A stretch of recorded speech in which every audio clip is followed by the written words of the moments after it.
আসসালামু আলাইকুম। সুপ্রিয় শিক্ষার্থী, আজকের ক্লাসে সবাইকে স্বাগত জানাচ্ছি।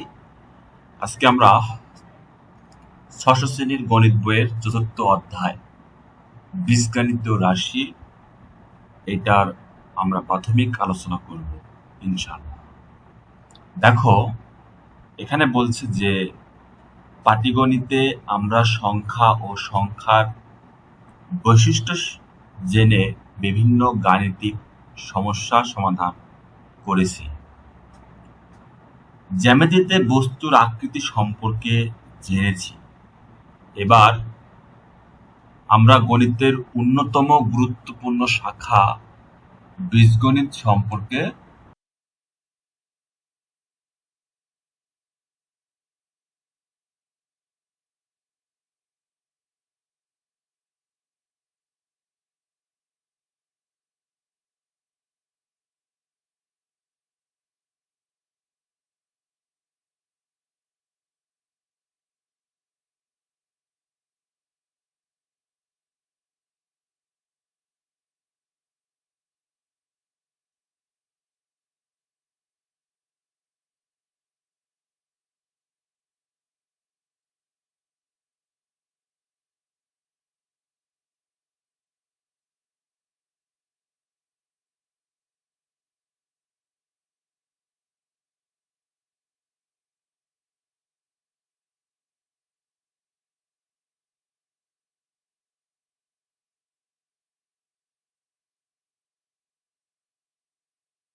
বীজগণিতে এই ধরনের অজ্ঞাত রাশি বা অক্ষর প্রতীককে চলক বলে।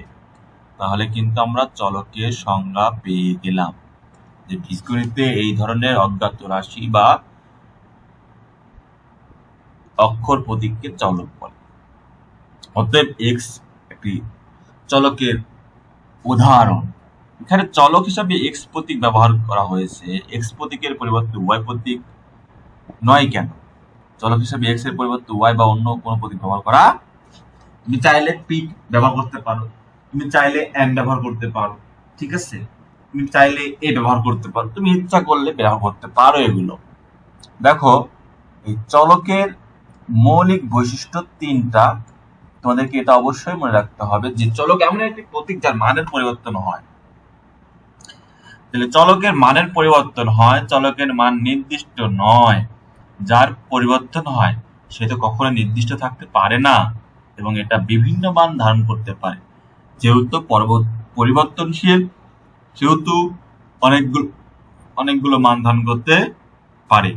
প্রক্রিয়া চিহ্ন পূর্বে আমরা পাটিগণিতের যোগ বিয়োগ গুণ ও ভাগ সম্পর্কে জেনেছি। এগুলো যেসব চিহ্ন দিয়ে প্রকাশ করা হয় তাদেরকে প্রক্রিয়া চিহ্ন বলা হয়। যেমন পাটিগণিতে প্লাস মাইনাস বা যোগ বিয়োগ গুণ ভাগ, আর বীজগণিতে আমরা ব্যবহার করি প্লাস মাইনাস, মাল্টিপ্লিকেশন বা ইনটু ডট বা ডিভিশন, ঠিক আছে, এগুলো আমরা ব্যবহার করি। এক্স ও ওয়াই চলো তাহলে দেখো এক্স প্লাস ওয়াই মানে এটা আমরা এভাবে লিখতে পারি এক্স প্লাস ওয়াই। এরপরে এক্স মাইনাস ওয়াই মানে X minus Y, X into Y তুমি এভাবে লিখতে পারো যে X into Y, X into Y, X Y. তুমি চাইলে তিনটা পদ্ধতির যে কোনো একটা পদ্ধতিতে তোমরা লিখতে পারবে। এক্স ডিভিশন ওয়াই কে লেখা হয় এক্স ডিভিশন ওয়াই বা এটা। এক্স ইন্টু থ্রি কে লেখা হয়, দেখো এইখানে এক্স ইন্টু থ্রি বা এক্স থ্রি, এখানে কিন্তু এক্স থ্রি লেখা হয় না, কারণ থ্রি এক্স লেখা হয়, কারণ এখানে প্রথমে সংখ্যা প্রতীক তারপরে অক্ষর প্রতীক। এখানে লিখেছে প্রথমে সংখ্যা প্রতীক পরে অক্ষর প্রতীক লেখা হয়, ঠিক আছে। তুমি কখনোই প্রথমে অক্ষর প্রতীক পরে সংখ্যা প্রতীক লিখতে পারবে না, প্রথমে লিখতে হবে যে সংখ্যা প্রতীক পরে অক্ষর প্রতীক। এরপরে দেখো বীজগণিতের দুইটি প্রতীক পাশাপাশি লিখলে এদের জন্য ইনটু চিহ্ন রাশি ধরে নিতে হয়। যেমন এইভাবে আমি আগে বললাম যে তিন ভাবে লিখতে পারবে। বিশের বীজগণিত রাশি দ্বারা কি বোঝায়? যেমন 8x, এখানে সমাধান করে দিয়েছে যে 8x মানে x এর 8 গুণ, ঠিক আছে, x এর 8 গুণ। a প্লাস 5b মানে কি? a এর সাথে b এর 5 গুণের যোগ, x এর 3 গুণ থেকে 2 বিয়োগ। খুবই সহজ এগুলো এবং ভালো লাগে করতে, অনেক ভালো লাগে। তারপরে ax plus by divided by 4 মানে x এর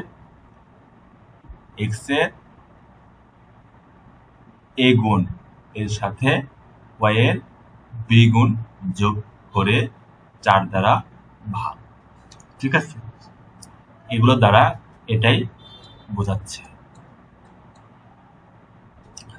তারপরে দেখো প্লাস মাইনাস মাল্টিপ্লিকেশন ডিভিশন চিহ্নের সাহায্যে লেখো। তাহলে x এর 5 গুণ থেকে y এর 3 গুণ বিয়োগ, দেখো x এর 5 গুণ থেকে y এর 3 গুণ বিয়োগ করে ফেলেছে, ঠিক আছে। তারপরে a ও b এর গুণফল, a b এবং c এর তোমার হচ্ছে যে a ও b এর গুণফলের সাথে c এর দ্বিগুণ যোগ, এটা দ্বিগুণ যোগ করে ফেলেছে। এগুলো পড়তে হবে এবং লিখতে হবে, ঠিক আছে। এগুলো এখানে করে দেওয়াই আছে, এগুলো এখানে করে দেওয়াই আছে। তো ইনশাল্লাহ আমরা পরবর্তী ক্লাসে পদ এবং বীজগণিতের রাশি নিয়ে আমরা বিস্তারিত আলোচনা করবো ইনশাল্লাহ। আজকে ক্লাসে পর্যন্তই। সেই পরিমাণ ভালো থাকো, সুস্থ থাকো, দোয়া করি সবার জন্য। আল্লাহ হাফেজ।